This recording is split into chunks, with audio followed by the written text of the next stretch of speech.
Well, welcome back again for another match reaction video between Arsenal and Manchester City. Arsenal 3, Manchester City nil. Community Shield done. Light work. Absolute light work. All right, so look, the saying was that hey, the FA Community Shield don't mean stuff. It's not important. It's just another preseason game. And normally I agree with that, right?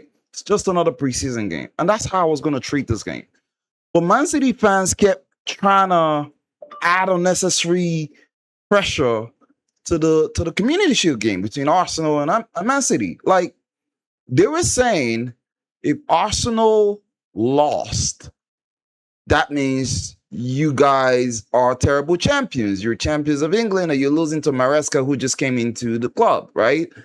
I'm like, yeah, but if Arsenal loses the Community Shield, doesn't mean stuff because we are champions and it is a preseason game.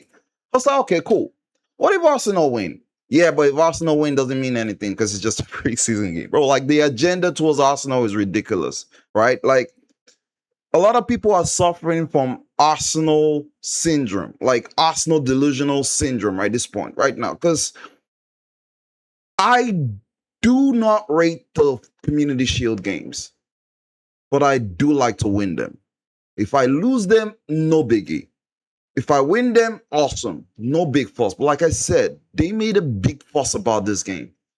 They're like, oh yeah, playing against Arsenal. These are our rivals. We can't wait to beat them. Like you just want to destroy Arsenal. I don't know why people just underrate Arsenal so bad. They underrate Arteta. They underrate what the club does. Like, if you watch the game, you will see that, bro, we did not skip a bit from last season.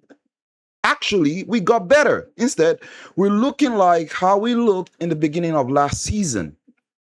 Game management, just control. Control, create your chance, take your chance. That's how we looked. Now I can go individually and start calling out certain players. But when I look at the game overall, I saw complete game management, complete control. Even though Man City had chances, which is expected because Man City are no bum. Maresca is no bum. They're always going to create chances, but it's how we deal with those chances they create. David Raya, stepping up world class. The defense, cleaning up stuff when they needed to. The midfield, controlling things when they needed to, intercepting things when they needed to. The attack has always been the issue at Arsenal. Everyone knows the Arsenal attack is bang average. And this was the same case today. Yes, we scored 3 goals, but the attack is still not up to the level of the midfield and defense. This was obvious. And this has always been Arsenal's Achilles heel throughout last season. But did the attack do okay in this game? Yes, they did okay. But you could still see where they struggled. And now, even watching this game deeper, I can tell that this is not more of a player issue. This is just how the system works. This is how Arteta chooses to play his game. This is how Arteta chooses to use his players. Like every player that Arteta gets, he just brings them and drop them in the system, and they tend to play towards the system. Look at Zolis. Zolis was amazing today. Don't get me wrong. Zolis was amazing. 2 assists, didn't get a goal, but he had 2 great assists, and it was very clean, right? But there was a chance that Zolis had that he caught, instead of him to cut back and take a shot, he lays it off for Calafiori, and Calafiori dives and gets a yellow card. I'm like, the old Zolis that I watched in this cameo would definitely make a shot, but he decided to play to the system. It's not on Zolis, it's just the system. But in terms of players, right, the one player that I was super frustrated with throughout this game is Noni Madueke. Noni Madueke, he is so trash that we all know you're trash. You know you're trash, but then you act like you're cool with being trash. At least you should try and prove people wrong, right? We already know your weakness. End game. What is your output? That has always been your weakness. If you're shooting, make sure your shot is on target. If you're crossing, make sure you do an accurate cross. If you're cutting back, cut back to someone. Don't just cut back blindly. We all know Madueke's weakness. I look at him today, I'm like, bro, why do you just agree and accept the fact that your output stinks? because that's all he was just giving us today. Trash output. Yes, we know you like running and like going, okay, yeah, use your strength now, do the output, deliver. Take a good shot, take a good cross. Like, bro, I was so frustrated with Madueke, and I'm like, okay, bring Saka in already. At least when Saka comes in, you know Saka got output. If Saka goes in and Saka cuts back, you know Saka is going to have a good shot. Although he had one chance that the shot was flagged wide, but you saw Saka destroying Guardiola at that end. It's like, that's what Bukayo Saka gives. But at least we saw Saka for 30 minutes in the second half. I'm like, okay, at least we got to see a brand new Saka. And I like how Saka moved. But hey, good. Look. The man of the match in this game was Martin Odegaard. Bro, I think Martin Odegaard had one goal. I'm not sure if he got an assist, but he was literally controlling that game, controlling the tempo of the game. The body fence, the drop down of the shoulders, the creative play. Martin Odegaard just felt like the old Martin Odegaard. He's my man of the match because he was so comfortable. He only made one mistake. As soon as he made that mistake, he got a yellow card and he just got subbed out for Eze. Martin Odegaard was amazing today, and I liked what I saw. I was like, okay, like all we need is a fit Martin Odegaard to do the same performance throughout the season. Kai Havertz. I understand Kai Havertz's role. I'm not, like I said, I have nothing against Kai Havertz, and Kai Havertz versus USGoonerz. I will always pick USGoonerz, but I would want Kai Havertz in my team. Kai Havertz steps up and scores big goals. That second goal was very, very important. Kai Havertz and backing off as Zolis gave the header across, and he just put the header low. And hey, look, don't get me wrong, Donnarumma was having a stinker of a game because the goals that we scored Donnarumma today was just like laughable. But at least Kai Havertz stepped up and scored that second goal. The first goal, I know I'm all over the place, but let's start with the first goal. The fastest goal in the FA Community Shield. I love those kind of games whereby you start fast. But when you start fast, it's supposed to keep up and just make sure the game goes that tempo. But it didn't. We scored the goal and kind of laid back. But that first goal, let's talk about Miles Lewis-Skelly, the reverse pass. Oh my God, bro. This is the guy you guys say we want to sell. This is the guy that Manchester United and Chelsea fans are believing that we're going to sell. Come on. What are you thinking? We already know what Miles Lewis-Skelly is. You can literally see he played majority of the game today.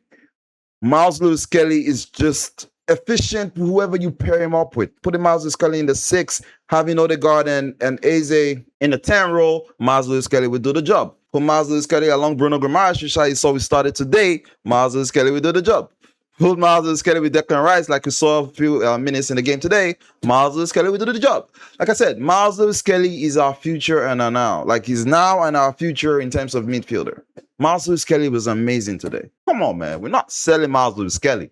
Get that out of your head. It's not happening. That's Arsenal's future man right there. So yeah, Miles Lewis-Skelly was amazing. Bruno Guimaraes, I didn't actually focus more on Bruno Guimaraes, but I could tell that he probably did a great job because I didn't notice anything standing out. But Bruno did what Bruno normally does, but you can see that Bruno was still kind of rusty in terms of it being his second game in an Arsenal shirt. Give Bruno time, he's going to grow into being the star man in Arsenal's midfield. But Bruno was amazing playing with Miles Lewis-Skelly. Declan Rice came in and did what Declan Rice normally do. And you could see that we could get that kind of performance from Declan Rice because of Bruno G.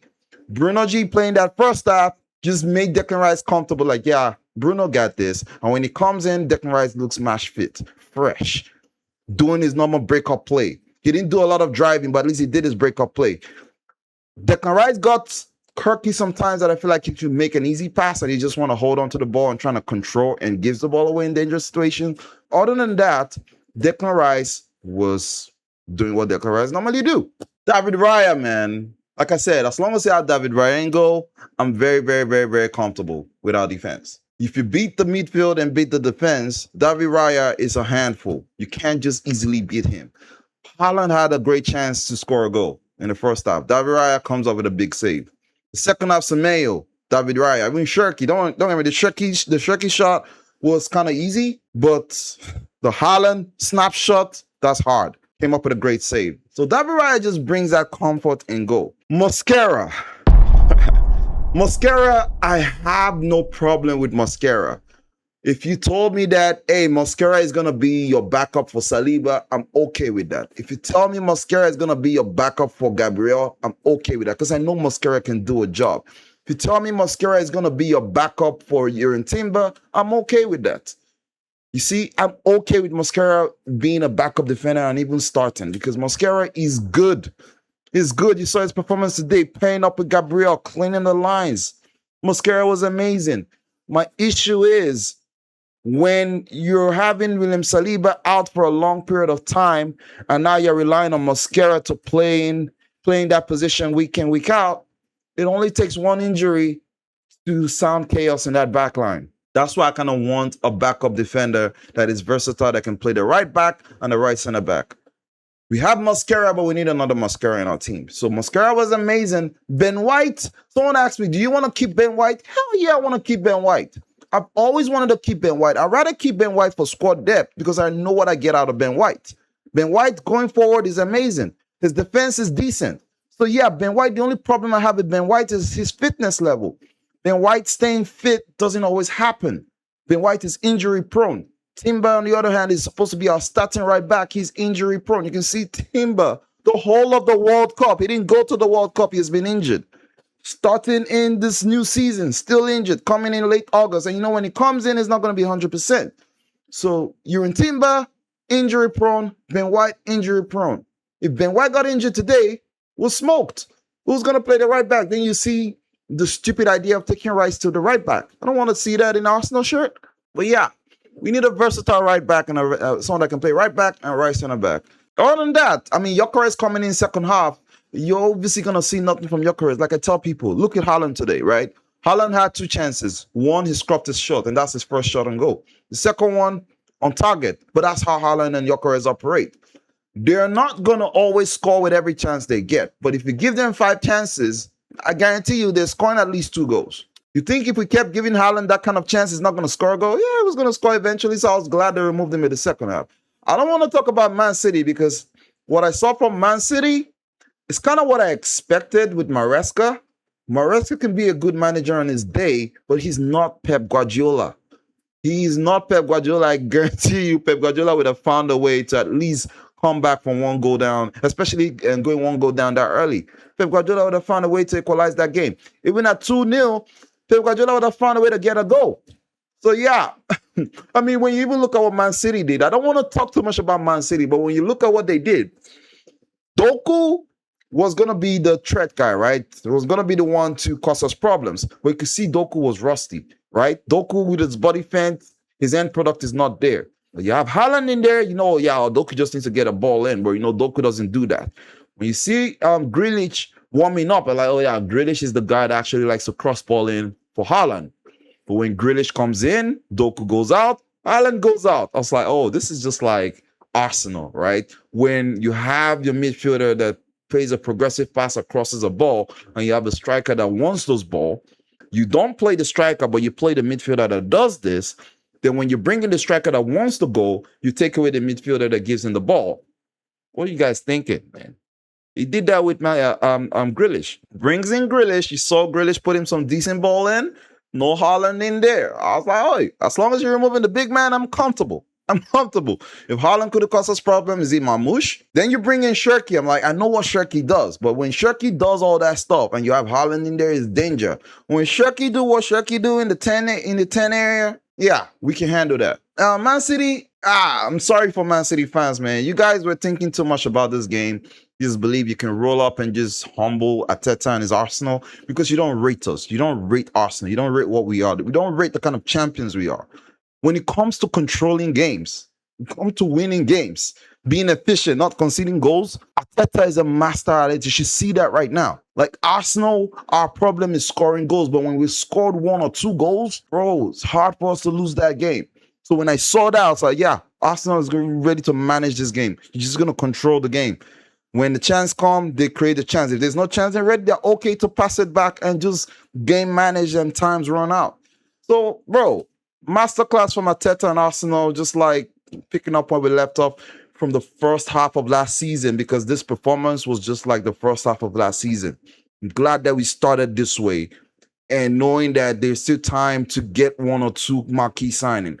I'm hearing the talk about Victor Osimhen.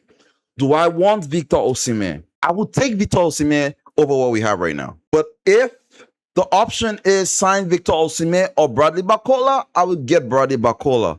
But if you say Victor Osimhen or what we have, bro, get me Victor Osimhen. Get me Osimhen, man. Like, I'd rather have Osimhen in the bench, knowing that, yo, when Osimhen comes and lights up the net with goals, you're not keeping that dude on the bench anymore. Look at Osimhen yesterday. Did you see the goals Osimhen scored yesterday? Like, bro, I like an Osimhen type of striker. So, Arsenal, if you have a chance to get Victor Osimhen, please do. If there is a possibility, please get Osimhen. Right now, the left winger situation is the problem, but Zolis is decent. He's doing the job. I like what I saw today, 2 assists, but I saw the system taking over Zolis at that point where he had to lay it off for Calafiori instead of taking a shot. But you looked at the chance they created for Bukayo Saka. Bro, I'm not even talking about Martin Odegaard's goal. Look at that, bro, man. Like, I'm excited with what I saw today with Arsenal, man. I just can't wait for the new season to start. Like, what I saw today was really, really good.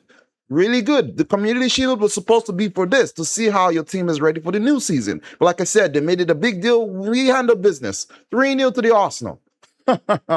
Yeah, Man City fans, you can hold that. That's all for now. That's all I got to say. Job done. Arsenal 3, Man City 0.